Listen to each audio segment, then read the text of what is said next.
ओम शांति।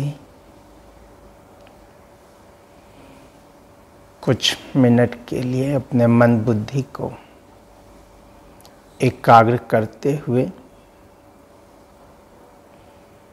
कल जो कुछ हमने परमात्मा के बारे में सुना स्मृति में लेकर के आए। जैसी आत्मा वैसा ही आत्मा का पिता, परम पिता, सुप्रीम फादर आत्मा की ही तरह ज्योति बिंदु स्वरूप, लेकिन गुणों में सिंधु के समान परमात्मा निराकार, point of light, divine light, supreme source of energy के सागर, ocean of peace, ocean of love, happiness, bliss. एकाग्र करें अपने मन बुद्धि को निराकार ज्योति स्वरूप परमात्मा पर और आने दें उनसे आने वाली किरणों को अपने ऊपर। आत्मा स्वरूप में परमात्मा पिता की याद में उनसे आने वाली शांति, प्रेम,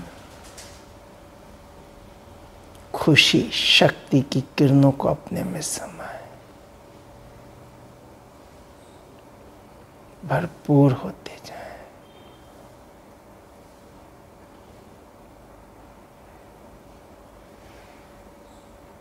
ओम शांति।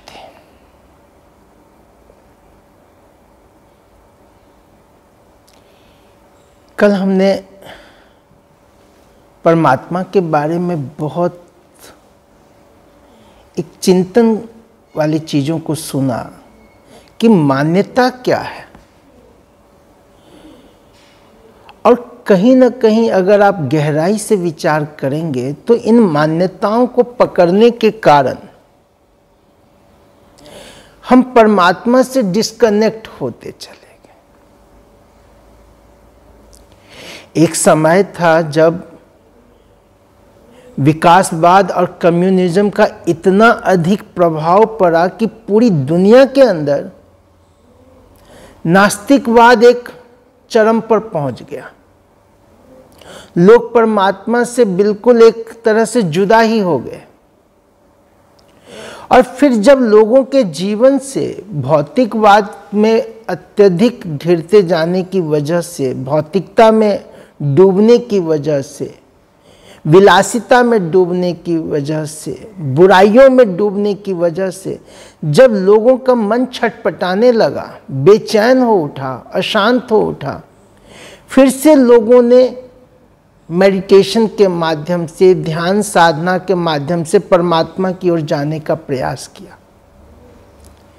लेकिन मान्यताओं को पकड़ने की वजह से, मान्यताओं के पीछे ही रह जाने की वजह से परमात्मा से हम फिर भी बहुत दूर होते चले जाए। परमात्मा मेरा पिता, शरीर का पिता, मेरे पिता जो हैं उनको ही तो मैं पिता कहूंगा ना। ये जो हमने एक स्लोगन सुन रखा है, जैसी जिसकी भावना प्रभु मूरत दिखे तन ऐसी। अब भावनाओं के आधार पर तो हम किसी को भी पिता नहीं बना सकते। भावनाओं के आधार पर तो हम वारिस नहीं बन सकते। भावनाएं अपनी जगह है और जब तक पिता की सही पहचान ना हो, यथार्थ रीति जानते ना हो, हम मान भी कैसे सकते हैं। इसीलिए आप देखेंगे कि भले हमने अपने अपने हिसाब से किसी को इष्ट बना रखा हो, किसी को गुरु बना रखा हो, किसी को कुछ बना रखा हो, लेकिन फिर भी हमारी बुद्धि कहीं ना कहीं परमात्मा की खोज करता रहता है। हमें संतुष्टि नहीं हो रही, सेटिस्फैक्शन नहीं हो रहा। इसीलिए कहते हैं कि एक व्यक्ति अपने गुरु को मानता था, पूजता था, देखा गुरु तो हनुमान के भगत हैं, तो उसने सोचा कि जब गुरु ही हनुमान की भक्ति कर रहे हैं तो क्यों ना मैं भी हनुमान की ही पूजा करूं, हनुमान जी की ही भक्ति करूं। वो हनुमान जी की भक्ति करने लगा। फिर जाकर के एक जगह उसने देखा कि अरे हनुमान जी तो राम की पूजा कर रहे हैं, राम वंदन कर रहे हैं, राम नाम का जाप कर रहे हैं। तो जब हनुमान जी राम की कर रहे हैं तो क्यों ना मैं भी राम की करूं। वो राम जी की भक्ति करने लगा। फिर वो देखता है कि राम जी तो स्वयं शिव की आराधना कर रहे हैं, और रामेश्वर मंदिर जो है वहां इस बात को दिखाया गया कि राम शिव की पूजा कर रहे हैं। तो जब राम ही शिव की पूजा कर रहे हैं तो क्यों ना मैं भी शिव की पूजा करूं। इस तरह से आप देखेंगे तो हम एक से नहीं, दूसरे से, दूसरे से नहीं, तीसरे से, आज का इंसान अपनी अपनी इच्छा कामना को लेकर के हर चीज को बनाता जा रहा है। लेकिन हम परमात्मा से बहुत अधिक विमुख हो गए। हमने जाना कि प्रकृति परमात्मा नहीं है, आत्मा ही परमात्मा का सिद्धांत जो है ये भी एक अलग सा स्वरूप है। आत्मा का स्वरूप और परमात्मा का स्वरूप एक जैसा है, लेकिन कहां आत्मा जन्म और मृत्यु में आने वाली, कहां आत्मा कर्म बंधन में आने वाली, कहां आत्मा हाड़ मांस के पाप के शरीर से जन्म लेने वाली, और कहां सर्वशक्तिवान परमात्मा, कहां निराकार परमात्मा, पाप कटेश्वर, कर्म बंधन मुक्त, कर्मातीत, सदाशिव, निरंजन, निर्गुणातीत। अब परमात्मा और आत्मा में तो बहुत बड़ा डिफरेंस है यहां। फिर हमने देखा देवी देवता, देवी देवताओं के साथ भी इसी तरह से, और देवी देवताएं अनेक, परमात्मा एक। सबसे बड़ी बात तो ये। और जब आत्मा ज्योति स्वरूप देवी देवता, तो फिर भी हाड़ मांस का शरीर है ना। भले वो शरीर कंचन काया है, प्योर है, पावन है, डिवाइन है, लेकिन है तो हाड़ मांस का शरीर। और परमात्मा तो अशरीरी, अकाय। तो देवी देवता परमात्मा कैसे हो सकते हैं? जैसे मुझ आत्मा ने ये शरीर लिया है पार्ट प्ले करने के लिए, उसी प्रकार देवी देवताओं ने भी शरीर लिया पार्ट प्ले करने के लिए, कर्म करने के लिए। वो कर्म बड़े श्रेष्ठ थे, प्योर थे, शुद्ध थे, डिवाइन थे, लेकिन था तो पार्ट, और परमात्मा तो पार्ट मुक्त है। फिर ब्रह्म ईश्वर, परमात्मा सर्वव्यापी। अब सर्वज्ञ और सर्वव्यापी, फिर हम देखें तो सर्वव्यापी का सिद्धांत जो है वो मूल रूप से मीराबाई के द्वारा दिया गया, या हमारे चैतन्य महाप्रभु, और जो ईश्वरीय स्नेह में, प्रेम में डूबे हुए थे, उनके द्वारा सर्वव्यापी का सिद्धांत दिया गया। यहां सर्वव्यापी स्नेह का सूचक था, सर्वव्यापकता कोई रियलिटी में नहीं था। जैसे एक मां का बच्चा बाहर होता है और बच्चे से मां की फोन पे वार्तालाप होती है, मां कहती लगता है तूने आज खाना नहीं खाया। बच्चा कितना भी वो कहे, मां कहती तू झूठ बोल रहा है, तेरी तबीयत ठीक नहीं है। मां को कैसे पता? एक पति के प्रेम में डूबी हुई पत्नी को उसका पति हर जगह दिखता है। मीरा को वो जहां देखती थी वहां कृष्ण ही कृष्ण दिखता था। वो तो उसके प्रेम में इस कदर दीवानी थी, इतनी खोई हुई थी कि हर जगह उनको वही सूरत, वही मूरत दिखता था। लेकिन इसका अर्थ ये नहीं कि वो हर जगह व्याप्त हैं। चैतन्य महाप्रभु और इस तरह से कितने लंबी श्रेणी है, लेकिन यह प्यार का प्रतीक था, स्नेह का प्रतीक था। सर्वव्यापकता के सिद्धांत को तो आप एक इस बात से ही क्लैरिटी में ले आइए। हम जब भक्ति पूजा पाठ करते हैं, शुद्धता से करते हैं, पवित्रता के साथ करते हैं, तो क्या परमात्मा गंदगी में है, सुअर में है, सांप बिच्छू में है, चूहे में है? जो गंदगी का प्रतीक है, क्या परमात्मा उसमें भी है?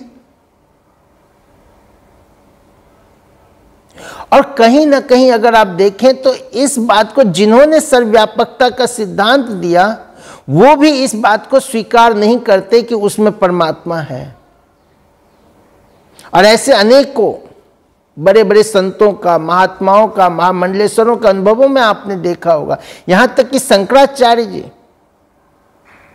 एक जगह ज्ञान की प्राप्ति के लिए एक मुर्दा लेटा होता है, पड़ा होता है, तो शंकराचार्य का जो वो विवाद उनके साथ होता है, जिसमें कि वो स्त्री कहती हैं कि अहम ब्रह्मस्मि का सिद्धांत देने वाला, आज उसको इस मुर्दे में ब्रह्म नहीं दिख रहा, ईश्वर नहीं दिख रहा।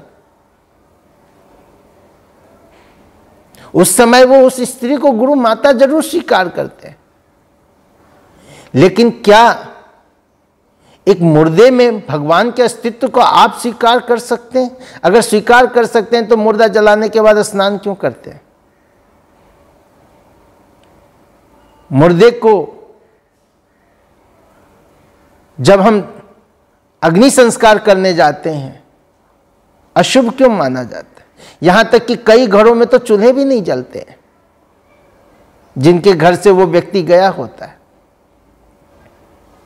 तो सर्वव्यापकता के सिद्धांत पर आप अपने ही जो मेरा मन स्वीकार कर रहा हो उसके अकॉर्डिंग जरा विचार करके देखिए। जो किसी ने कह दिया, किसी ने बोल दिया, हम इतने समय से हम इस चीज को मानते आए, वो सब भूल जाइए। क्योंकि अगर परमात्मा में मन को एकाग्र करना है तो मन वहीं टिकेगा जहां कोई एंटिटी हो, उसका स्वरूप हो, और जो स्वरूपमय होगा वो सर्वव्यापी नहीं हो सकता। क्योंकि जो सर्वव्यापी है तो मन को एकाग्र करने की जरूरत भी नहीं है। फिर हमारा मन अगर भटक भी रहा है तो वो तो परमात्मा में ही भटक रहा है। फिर तो हमें अपनी तनाव, अपने डिप्रेशन, अपनी हर चीज को एक्सेप्ट कर लेना चाहिए, स्वीकार कर लेना चाहिए। तो कल हमने देखा परमात्मा निराकार ज्योति स्वरूप, पॉइंट ऑफ लाइट, और परमात्मा अपना परिचय स्वयं देते हैं। इसीलिए परमात्मा को कहा गया स्वयं भू, स्वयं प्रकट होता है। स्वयं भू, खुदा खुद आता है, वो इस धरा पर आता है। जब जब धर्म की ग्लानि होती है, पाप चरम पर होता है, अधर्म विनाश, सत्य धर्म की स्थापना करने, दैवी सत्यों की सृष्टि की स्थापना करने उस खुदा को, उस परमात्मा को, उस स्वयंभू को, उस शिव पिता को स्वयं इस धरा पर आना पड़ता है। आत्माओं की गति सदगति के लिए आना पड़ता है, मुक्ति जीवन मुक्ति के लिए आना पड़ता है, लिबरेटर बन के आना पड़ता है, गाइड बन के आना पड़ता है। वो एक है, निराकार है, ज्योति स्वरूप है। वही परमात्मा है जो ब्रह्मा विष्णु शंकर के भी रचयिता हैं, लक्ष्मी नारायण के भी रचयिता हैं।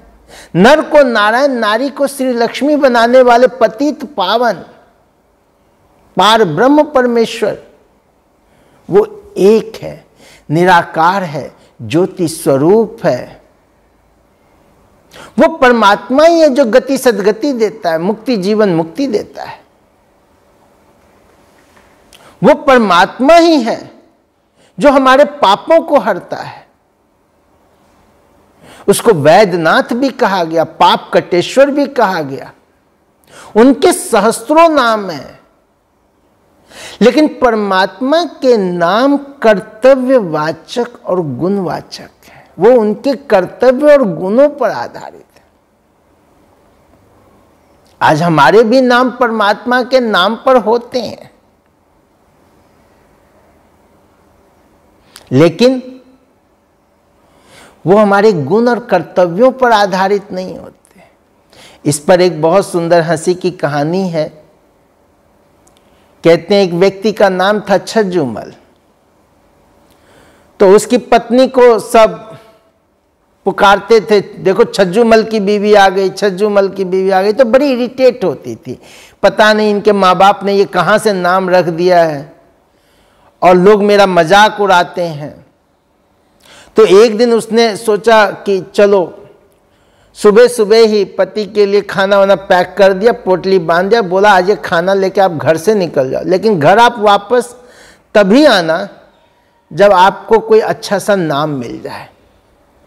बेचारा छज्जूमल पोटली लेके निकल पड़ता है। घूमते घूमते दूर किसी गांव में पहुंचता है। वहां देखता है एक बहन को ओखली में धान कूटते हुए। तो कहता है, सोचता है जो कि ये तो चलो दूर गांव की है, इसी बहन से पूछ लेता हूँ इनका क्या नाम है, अच्छा लगा तो रख लूँगा। तो जाके कहता है बहन जी आपका नाम क्या है? तो वो कहती है लक्ष्मी। बड़ा आश्चर्य होता है, कहाँ लक्ष्मी धन की देवी और कहाँ ये लक्ष्मी ओखली में धान कूट रही है, बात कुछ जचा नहीं। फिर चलता जाता है, भटकता रहता है, इधर उधर देखता रहता है। तभी उसको एक भिखारी पे नजर पड़ता है, उसको भीख भी दे देता है और फिर सोचता है चलो इस भिखारी को तो कोई भी नहीं जानता होगा, इसका ही नाम पूछ लेता हूं। तो वो कहता है बाबा आपका नाम क्या? कहता है धनपत राय। कहता है धनपत राय और भीख मांग रहा है, ये भी बात नहीं जची। फिर चलता गया, शाम होने को आया, तभी देखता है कि कुछ लोग मुर्दा लेके जा रहे हैं। सोचता है ये सही है, ये व्यक्ति तो वैसे भी चला गया, अब इसका कोई नाम लेने वाला नहीं है, इसी का नाम पता कर लेता हूं और यही नाम मैं रख लूंगा। तो जो लेके जा रहे थे उनसे पूछते थे कि भाई साहब ये किन्होंने शरीर छोड़ा, किनका आप लेके जा रहे हो डेड बॉडी? तो वो जी कहता है अमरनाथ जी। बेचारा थका हारा रात को घर आता, आते ही पत्नी सबसे पहले पूछती है कि कोई अच्छा सा नाम मिला? तो बड़ा सुंदर जवाब देता है, लक्ष्मी कूटे ओखली, लक्ष्मी कूटे ओखली, धनपत मांगे भीख, अमरनाथ जी चल बसे, मेरा नाम छज्जूमल ही ठीक। कहने का अर्थ यह है कि नाम गुणों पर आधारित नहीं है, कर्तव्यों पर आधारित। इसीलिए आजकल, पहले फिर भी लोग अपने बच्चों का नाम भगवान के नाम पर, देवी देवताओं के नाम पर रखते थे। आजकल आप देखेंगे नाम जब रखा जाता है तो चिंटू मिंटू पिंटू इस तरह का नाम रखा जाता है जिसका कोई अर्थ नहीं है। लेकिन परमात्मा सोमनाथ, सोम रूपी रस पिलाने वाला, अमृत पिलाने वाला सोमनाथ, बबूलनाथ। हम आत्माएं जब कांटे समान बन जाते हैं, जब एक दूसरे को कांटा चुभोने लगते हैं, दुख देने लगते हैं, तो वो परमात्मा हमें बबूल से फूल आकर बनाते हैं। इसीलिए उनका नाम पड़ा बबूलनाथ। अमरनाथ, जो मृत्यु के चंगुल से आके छुड़ाए, अमरत्व प्रदान करे, अमरनाथ, विश्वनाथ, विश्व का वो नाथ। परमात्मा के नाम में नाथ शब्द या ईश्वर शब्द है। यह इस बात का प्रतीक है कि परमात्मा सभी के ईश्वर हैं, सबके मालिक हैं, नाथ है वो। केदारनाथ और न जाने कितने, पशुपतिनाथ। पशुपतिनाथ, जब हम आत्माएं पशु समान बन जाती हैं, पशु समान का अर्थ है जब हम आत्माओं के आचरण में, व्यवहार में, हम कोई पशु नहीं बनते हैं, हमारे आचरण में, व्यवहार में जब पाशविकता आ जाती है, आसुरियता आ जाती है, तो हमें पशु से देवतुल्य बनाते हैं। इसलिए उनको पशुपति नाथ कहा गया, देवों के देव कहा गया। वो एक है, निराकार है, ज्योति स्वरूप है, वो शिव है। और परमात्मा शिव से जब हम योग लगाते हैं तो हमारे अंदर से जो आसुरिता, काम, क्रोध, लोभ, मोह, अहंकार, ये विकार है, पाप है, ये नाश होता है। इसीलिए उनको पाप कटेश्वर कहा जाता है,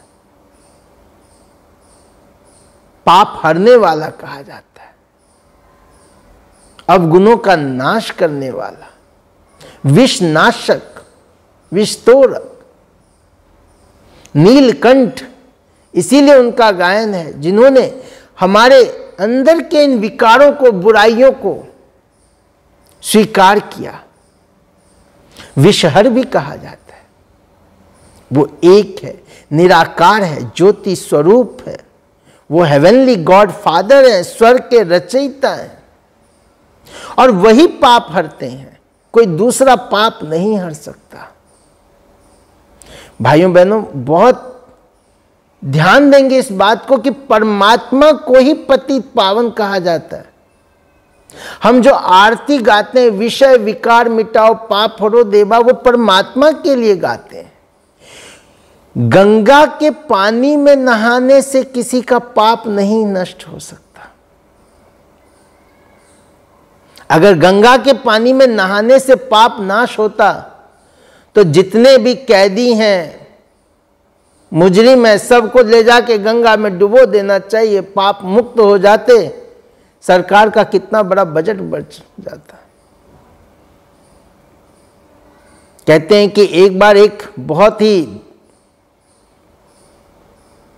बड़े दयालु व्यक्ति थे, उनके अंदर ऐसा ही भाव जागा कि बिचारी गंगा, इसमें इतने सारे लोग जाकर के पाप अपना धोते हैं, और कहा जाता है पाप से भारी तो कुछ नहीं होता, सबसे बड़ा भार वाला चीज क्या है, तो पाप है। तो बिचारी गंगा इतने सारे भार को कैसे झेलती होगी, कैसे सह रही होगी। तो ये सोचते सोचते गंगा मैया के पास गए।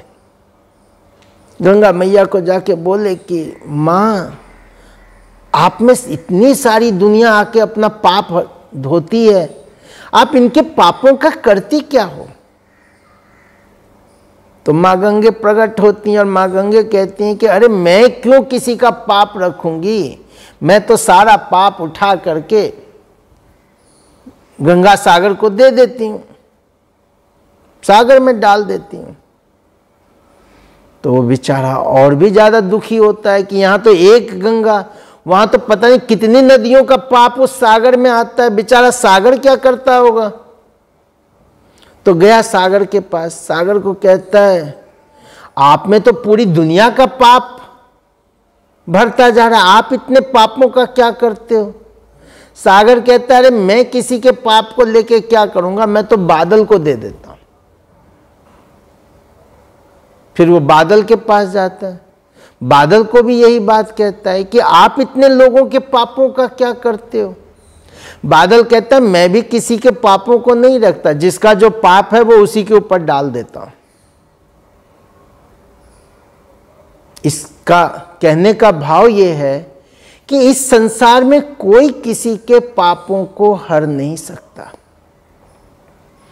पाप हरने वाला, पाप कटेश्वर सिर्फ एक है, वो निराकार है, ज्योति स्वरूप है, वो परमात्मा है, शिव पिता है।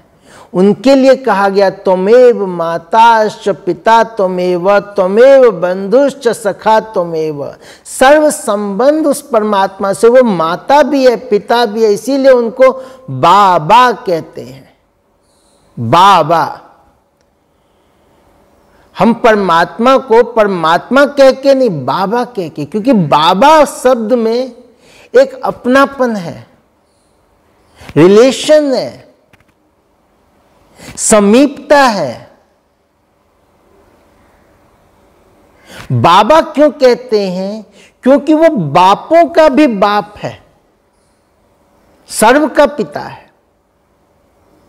दूसरा, कुछ जगह पर, खास करके आप महाराष्ट्र तरफ देखेंगे या और जगह पर, बा शब्द मां के लिए प्रयोग किया जाता है। वो माओं का भी मां है। इसलिए परमात्मा ये जिसको त्वमेव माताश्च पिता त्वमेव कहा गया, वही माता पिता है, वही बंधु सखा स्वामी है। इस संसार के सारे जो संबंध हैं वो तो पार्ट है, ड्रामा है, लेकिन रियल संबंध परमात्मा के साथ है। परमात्मा ने उन संबंधों के आधार पर इस संसार की रचना की है।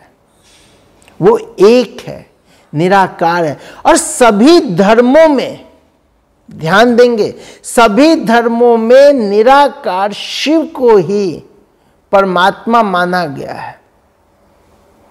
जहां हमने हिंदू धर्मों की चर्चा की, आप देखिए नॉर्थ में अमरनाथ, साउथ में रामेश्वरम, ईस्ट में काशी विश्वनाथ, वेस्ट में सोमनाथ, उत्तर दक्षिण पूरब पश्चिम, चारों तरफ शिव की पूजा।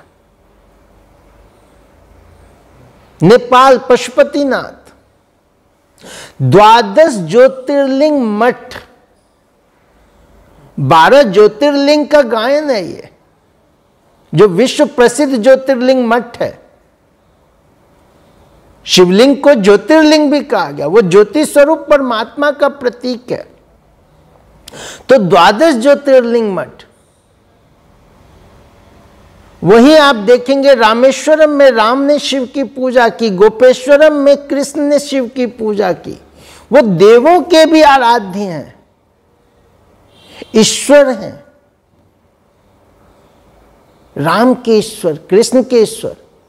यहां तक कि हम देवियों की पूजा करते हैं, और देवियों को दुर्गा, काली, संतोषी, सरस्वती, पार्वती, इनको शिव शक्ति कहा गया है। शिव शक्ति, शिव से निकली हुई शक्तियां, देवियां, शिव शक्ति।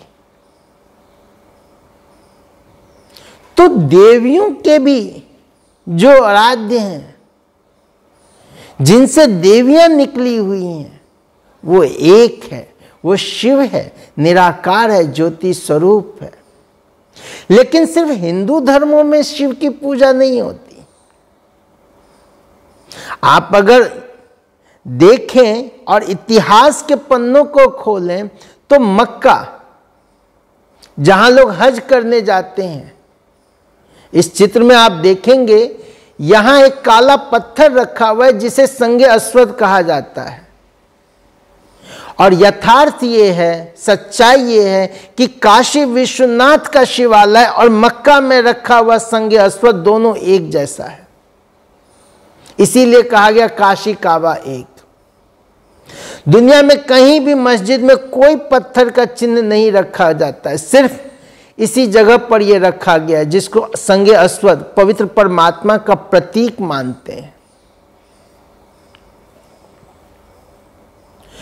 लोग मस्जिद की परिक्रमा नहीं करते और मस्जिद में जाने के लिए नहाने की भी जरूरत नहीं, लेकिन वहां परमात्मा के दीदार से पहले, जैसे हिंदू धर्म में गंगा नदी है वहां जमजम नदी है, स्नान करके और 7 बार 11 बार वहां मक्का की परिक्रमा करते हैं, शुद्धता से जाते हैं, पवित्रता से जाते हैं और उस संगे अस्वद को दूर से चूमते हैं। इसलिए चूमते हैं कि परमात्मा खुदा मेरे पापों को हर लेता है। और इसीलिए यह मान्यता है कि पहले वो पत्थर भी सफेद था, धीरे धीरे सभी के पापों को हरते हरते वो पत्थर काला हो गया। मान्यता है, हम उस पे नहीं जाएंगे, लेकिन उस पत्थर को भी नूरे इलाही कहते हैं। नूर, नूर ज्योति, ज्योति स्वरूप परमात्मा। क्रिश्चियन लोग God is light, Jesus Christ ने कहा God is light, I am the son of God. उन्होंने ये नहीं कहा कि मैं भगवान हूं, मैं भगवान का बच्चा हूं। परमात्मा एक है, वो लाइट स्वरूप है। इसीलिए आप चर्च में जाएंगे तो एक बड़ा कैंडल जलाया जाता है जो परमात्मा ज्योति स्वरूप का प्रतीक, और छोटे छोटे कैंडल आत्माओं का प्रतीक।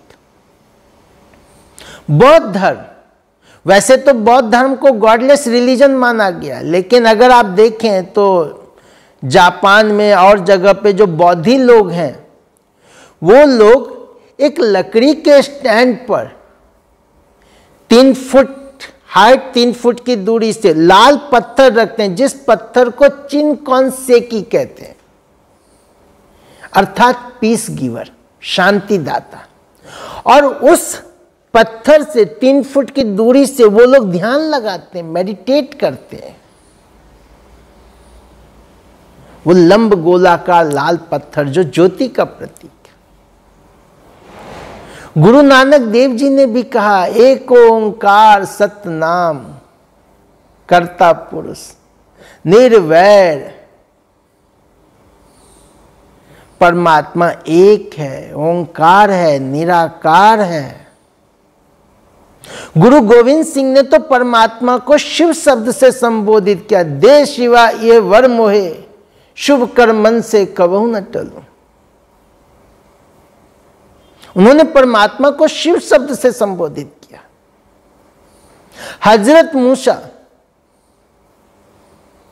बहुत बड़े पैगंबर हुए, उनको परमात्मा का झाड़ी के बीच जलती हुई ज्योति के रूप में साक्षात्कार हुआ। उन्होंने कहा God is the burning light, Jehovah. सनातन धर्म के लोग अग्नि की पूजा करते हैं। पारसी लोग उनके मंदिर को भी फायर टेम्पल कहते हैं। जब पारसी भारत में आए थे तो अपने साथ वो एक ज्योति लेके आए थे। विश्व के किसी भी कोने में आप चले जाएं, धीरे धीरे बहुत कुछ हुआ। इसके ऊपर हम एक पूरा सेशन चलेगा जब धर्म के डिटेल में हम जाएंगे, लेकिन अभी हम सिर्फ सार रूप में ये रखने की कोशिश कर रहे हैं कि दुनिया के सभी धर्मों में एक परमात्मा के बारे में ही कहा गया है। वो एक है, निराकार है, ज्योति स्वरूप है, वो शिव है।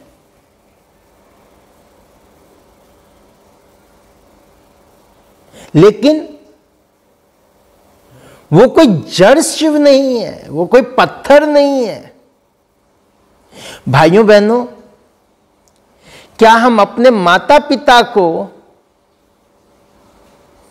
सिर्फ फोटो के रूप में रख लें तो काम चल जाएगा? फोटो तो सिर्फ उनके साथ बिताए हुए पलों की स्मृति दिलाने के लिए होता है, जब वो नहीं होते या जब हम उनके पास नहीं होते हैं। लेकिन क्या जब हम उनके पास हों तब भी हम फोटो ही यूज करेंगे, या हम उनके साथ अपना रिश्ता बनाएंगे? परमात्मा स्वयं अवतरित हैं, प्रकट होते हैं। हम उनको यथार्थ जाने, यथार्थ पहचाने, फिर हम उनको माने, फिर हम उसमें अपनी भावनाओं को बिठाएं, तब परमात्मा के साथ हमारा कनेक्शन जुड़ सकता है। आज तो दुनिया में बहुत कुछ हो रहा है। आज ही ईश्वरीय महावाक्य था कि दुनिया में तो लोग 108 के टाइटल, श्री श्री के टाइटल लेके बैठे हुए हैं। श्री श्री बनाने वाला एक श्री है, वो परमात्मा है। 108 मणियों को बनाने वाला, जो 108 की माला हम जपते हैं, उनके भी रचयिता परमात्मा स्वयं है। इसलिए परमात्मा के टाइटल है। जगत का गुरु परमात्मा है। लेकिन परमात्मा कहते हैं, जब मैं संसार में आता हूं, गीता का महावाक्य आप स्मृति में लेके आए, जब मैं इस धरा पर आता हूं तो धरा पर पहले से बहुत सारे भगवान मौजूद होते हैं, और भगवानों की भीड़ में वो सत्य परमात्मा कौन, यह लोग नहीं पहचान पाते। इसीलिए गीता में यह महावाक्य आया हुआ है कि मुझे कोटों में कोई में भी कोई पहचानता है। मूढ़मती के लोग मुझे नहीं पहचान पाते, कोटों में कोई मुझे पहचानता है। और जो मुझ अवतरित परमात्मा को पहचानता है, वही मेरे द्वारा प्राप्ति करता है। तो परमात्मा एक है, निराकार है। हमने परमात्मा का नाम जाना, शिव। उनका यह नाम, उनके कर्तव्य कल्याणकारी। शिव का अर्थ कल्याणकारी, शिव का अर्थ बिंदु, शिव का अर्थ बीज, शिव का अर्थ रचयिता। बिंदु स्वरूप परमात्मा, लंब गोलाकार परमात्मा। हमने नाम जाना, रूप जाना, उनके गुणों के बारे में जाना। वो शांति के सागर, प्रेम के सागर, आनंद के सागर, सुख करता, दुख हरता, पाप कटेश्वर, मुक्तेश्वर, सर्वेश्वर।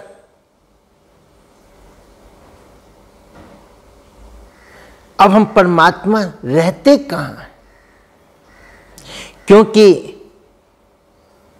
जो परमात्मा का दर वही अपना दर, इसलिए कहते हैं दाता का घर वो आत्माओं का दर, हमारा ठिकाना। इसलिए कहा गया, कहां है मंजिल, कहां है ठिकाना। हम आए कहां से? आत्मा ने शरीर लिया, वो तो यहां लिया। शरीर इसी दुनिया में है, मनुष्य लोक में है। यही आत्मा शरीर रूप में जन्म मृत्यु में आती है। लेकिन कोई तो अपना घर होगा।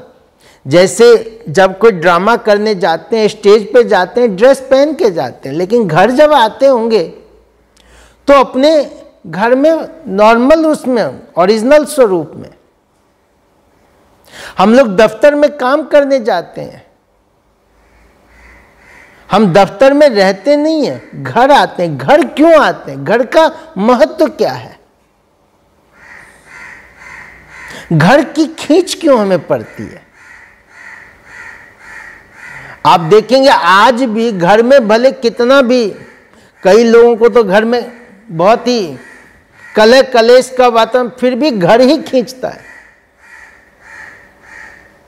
ऑफिस में भले एसी लगा हो, प्यून हो, हर तरह की सुविधा हो, हम फिर भी ऑफिस में ज़्यादा टाइम नहीं रहते। हम होटलों में ज़्यादा टाइम नहीं रहते, हम हिल स्टेशन पर ज़्यादा टाइम नहीं रहते, वापस अपने घर ही आते हैं, क्योंकि घर में ही सुकून है, चैन है, शांति है, आनंद है, खुशी है। जो घर में है वो कहीं और नहीं मिल सकता। टेम्परेरी भले कहीं मिल जाए, तो हमारा घर कहाँ है? कहते हैं चिड़िया रैन बसेरा, ना घर तेरा ना घर मेरा, आए एक दिन चले जाना। कहाँ जाना है? सजन रे झूठ मत बोलो, खुदा के पास जाना है। कोई पता तो हो, एड्रेस तो हो, ठिकाना तो हो। मेरे पिताजी दिल्ली में रहते हैं, ना कोई फोन नंबर, ना कोई गली नंबर, ना कोई मकान नंबर, ढूंढ लेंगे। फिर कहते हैं किसी भी रास्ते से जाओ, जाना तो वही है। कहीं ऐसा तो नहीं हम कोल्हू के बैल की तरह चक्कर ही काट रहे हों।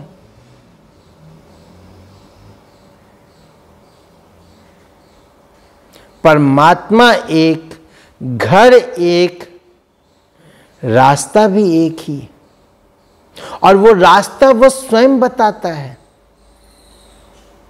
वो स्वयं बताता है, इसीलिए उसको लिबरेटर गाइड कहा गया। वो लिबरेटर है, वो गाइड है, स्वयं गाइड बन करके लिबरेट करने आता है। मुक्ति जीवन मुक्ति दाता है, गति सदगति दाता है।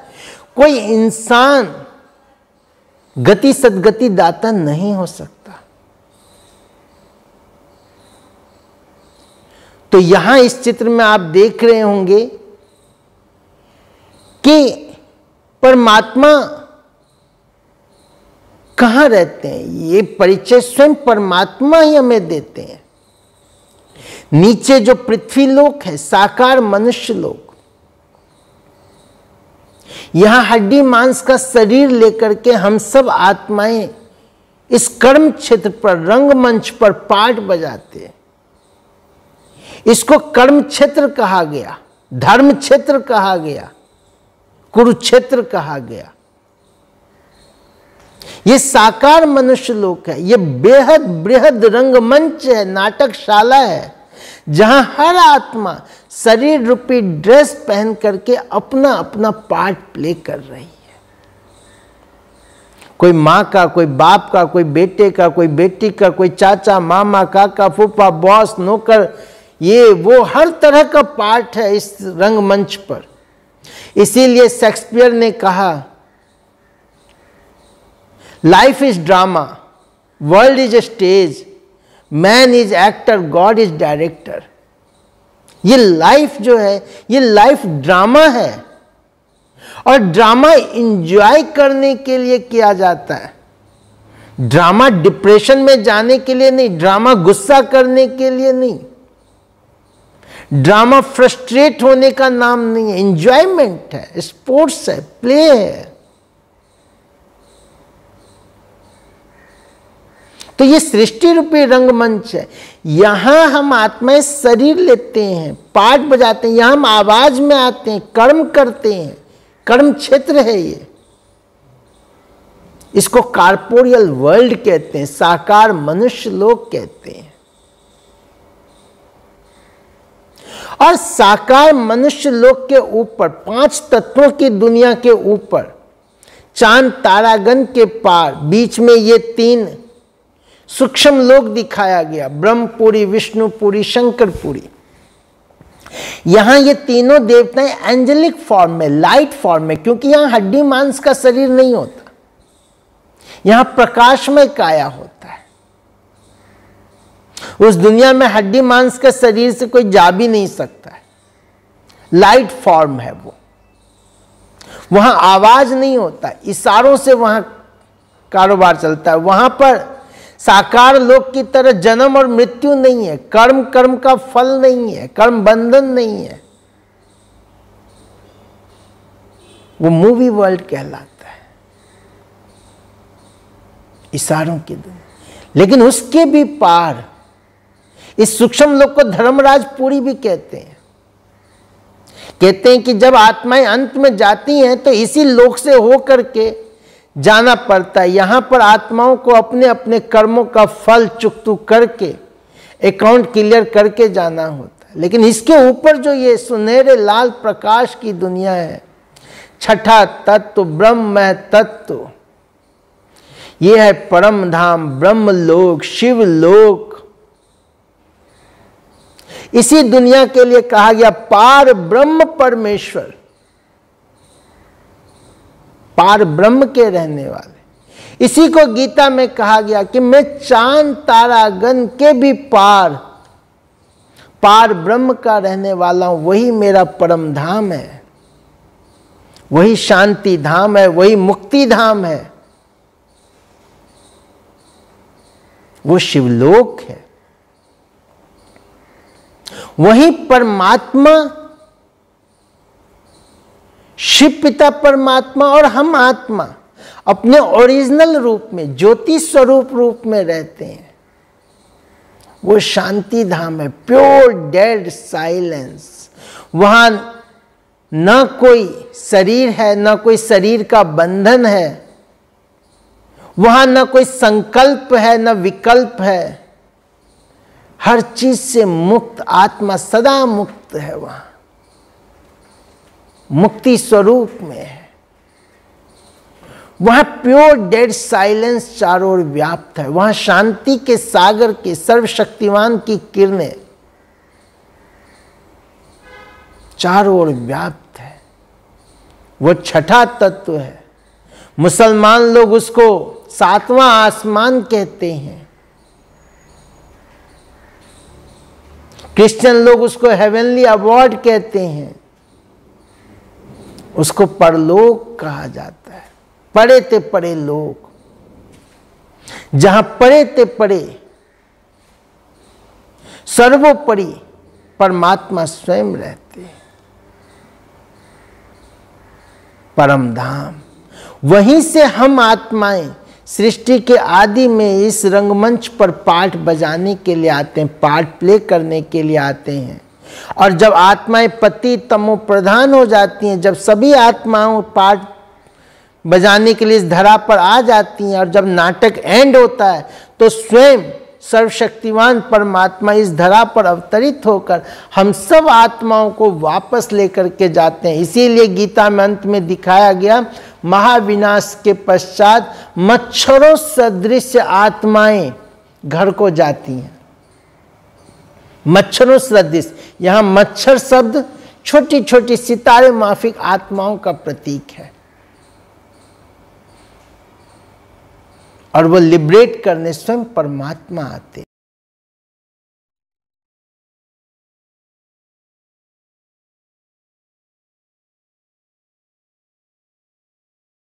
अब पाठ समाप्ति की ओर है।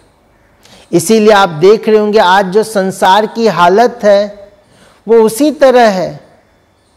जब कहते हैं पाप का घड़ा जब पूरी तरह भर जाता है तो वो फूटता है। तो अब सब आत्माओं के वापस जाने का टाइम है। परमात्मा इस धरा पर आ चुके हैं। हम आगे जानेंगे वो आकर कैसे क्या ये कर्तव्य कर रहे हैं, कैसे सत्य धर्म की स्थापना कर रहे हैं। लेकिन यहाँ हम समझें कि अब सबका रिटर्न जर्नी का टाइम है। लेकिन कहते हैं जैसे आए थे वैसे ही जाना है। आत्माएं पावन आई थीं और आत्माएं पावन ही घर को वापस जाएंगी, नहीं तो धर्मराजपुरी में चालान कटेगा न। तो हम सब आत्माओं को पावन बनकर, कर्म बंधन मुक्त होकर, सतो प्रधान बनकर जाना है। लेकिन आत्मा पावन बनेगी कैसे, आत्मा के पाप नाश होंगे कैसे? क्योंकि जन्म जन्मांतर से हम आत्माएं हड्डी मांस का शरीर लेकर कर्म बंधनों में आकर, पाप में आकर, पाप की गठरी बांध रखी है। तो उसके लिए पाप कटेश्वर परमात्मा से योग लगाना पड़ेगा। वही एक परमात्मा है जो हमारे पापों को हर सकते हैं।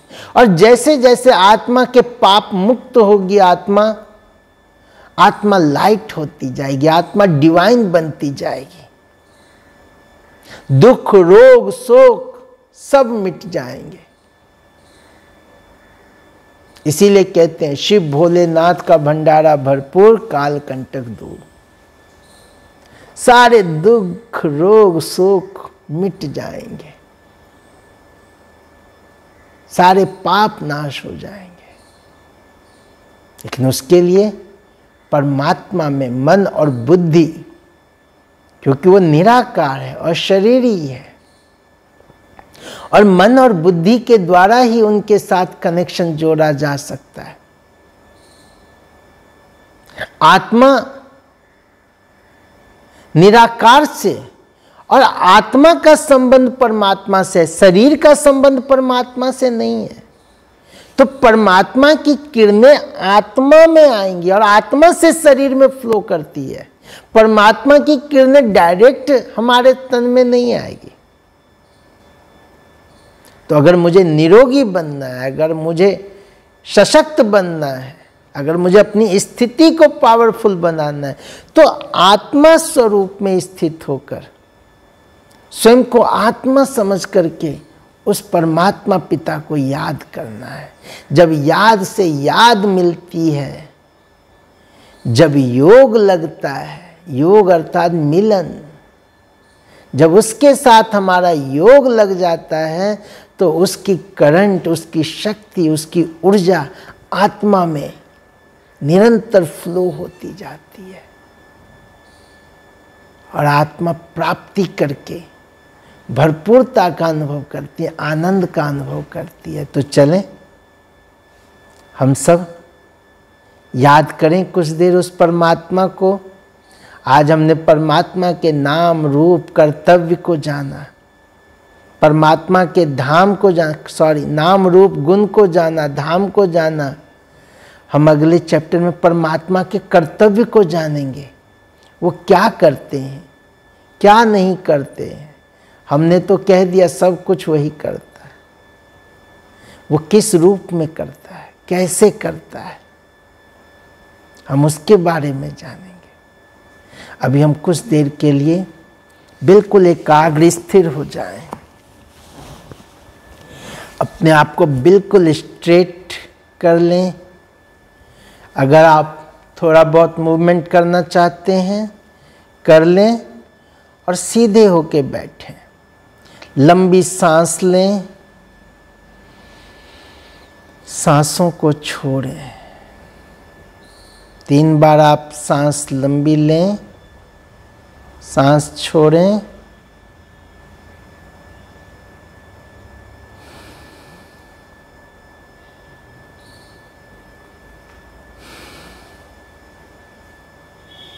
एकाग्र स्थिर शांत।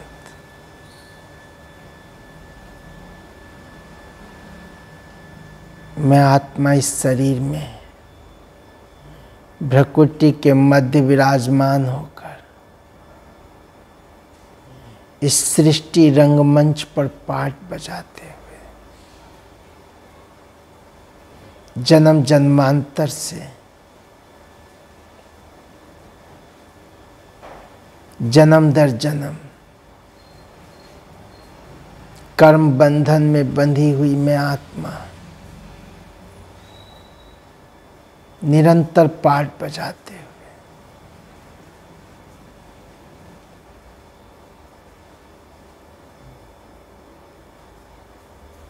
मैं आत्मा सितारा चैतन्य दीपक लाइट देखें अपने आप को, अपने सत्य स्वरूप को। ऐसे महसूस करें जैसे आत्मा ने इस शरीर रूपी कपड़े को धारण किया हुआ है। मैं शरीर नहीं हूं, मैं आत्मा हूं। आत्मा ही आंखों से देखती है, मुख द्वारा बोलती है, कानों द्वारा सुनती है, हाथ पांव द्वारा कर्म करती है। देखने, सुनने, बोलने, करने वाली मैं आत्मा, महसूस करने वाली मैं आत्मा, मैं आत्मा हूं, ज्योति स्वरूप अशरीरी।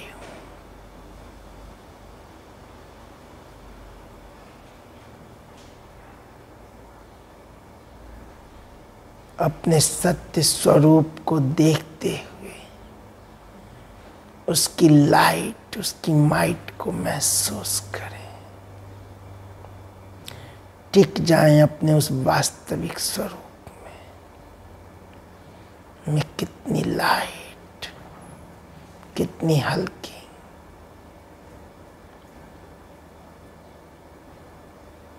मैं आत्मा अपने घर से इस धरा पर पाठ बजाने आई। मेरा घर इस शरीर के पार, इस आवाज की दुनिया के पार, सूर्य, चांद, तारागण के भी पार, सुनहरे लाल प्रकाश की वो दुनिया, परम धाम, शांति धाम। महसूस कीजिए उस धाम को, उस निराकारी दुनिया को, उस शांति धाम को जहां चारों ओर प्योर डेड साइलेंस व्याप्त है। शांति ही शांति। वहां मैं आत्मा शरीरी ओरिजिनल स्वरूप में, जहां न देह का संबंध, न कर्म, न संकल्प, न विकल्प, हर चीज से मुक्त मैं आत्मा, शांत स्वरूप में, उस शांति धाम में जहां डीप साइलेंस। वहीं मेरे शिव बाबा, देखें शिव बाबा को जो सूर्य के समान तेजोमय है,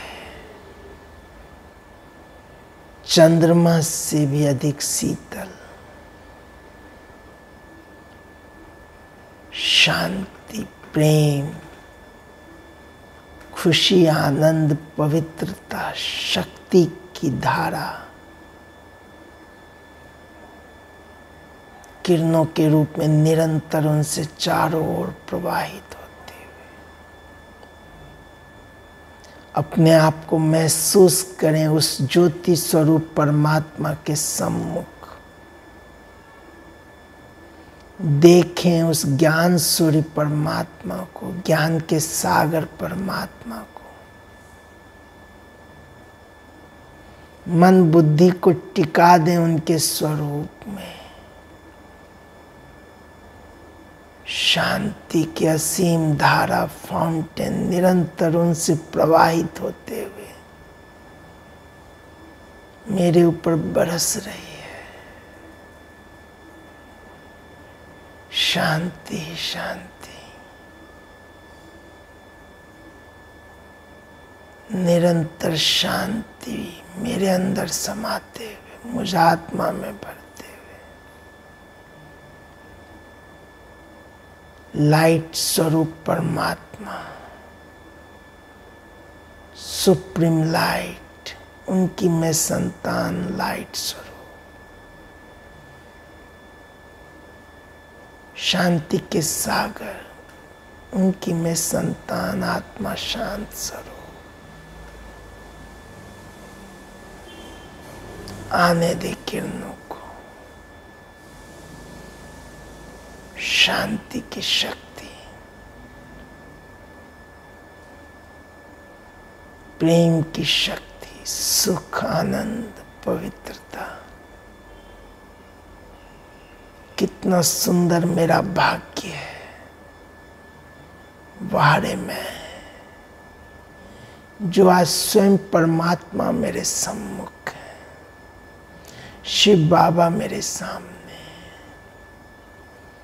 जिनको जन्म जन्मांतर कहाँ कहाँ नहीं ढूंढा, कितना पूजा पाठ, व्रत, तप, तीर्थ किया, आज मेरे भाग्य खुल गए।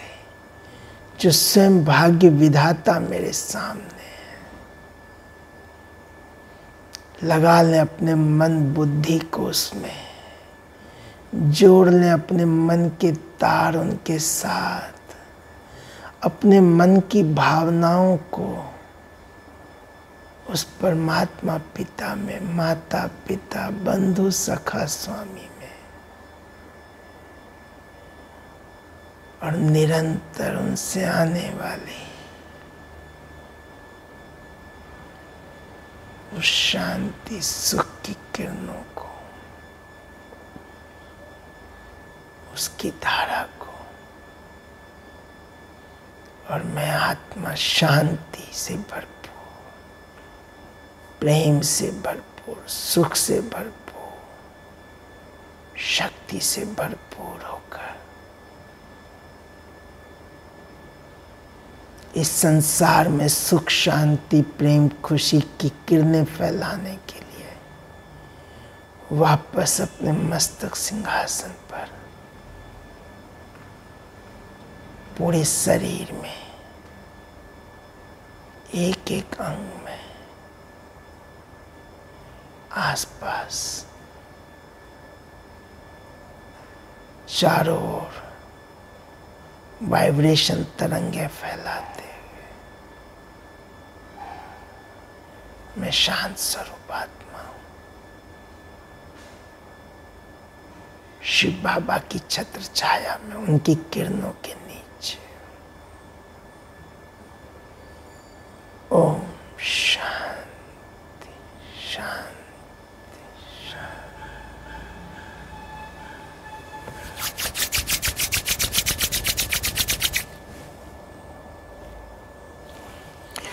ओम शांति।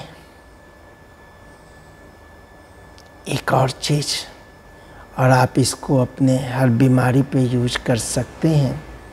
इस तरह से अपने आप को ध्यान में लेकर जाएं, परमात्मा से शक्ति लें, और उसके बाद अपने हाथों को अच्छी तरह से रगड़ करके इसमें जो ऊर्जा पैदा हो रही है, इसको आप अपने घुटने में अगर दर्द है वहाँ पर लगाएं, आपके सर में कोई प्रॉब्लम है वहाँ पर लगाएं, और इस तरह से आप अपने हर बीमारी पर, और इसको अगर आप दिन भर में 8-10 बार 15 बार करते हैं और कुछ दिन करते हैं, आप देखेंगे तत्काल आपको रिलीफ मिलेगा। तो ये बहुत सुंदर उपाय है, लेकिन इसके लिए आत्मा स्वरूप में स्थित होकर के परमात्मा के साथ कुछ देर के लिए, और उसकी शक्ति को आवाहन करके जहाँ जिस अंग में आपको प्रॉब्लम है वहाँ आप वो किरणें डालें। इसका आप पर क्या असर होता है, आपके रिप्लाई का इंतज़ार होगा। आज की इस चर्चा में आपके कोई भी प्रश्न हो आप कमेंट बॉक्स में डालें। और विशेष चीज़, अभी तक आप सबने सब्सक्राइब नहीं किया है, आशा करता हूँ आप इस अनुभूति भवन चैनल को सब्सक्राइब करेंगे, और औरों को भी आप इसका लाभ पहुंचाएं। इसके लिए आप अधिक से अधिक लोगों को, अपने संबंध, संपर्क, फैमिली, फ्रेंड्स, उन सब तक इसको जरूर भेजें। ओम शांति। Thank you.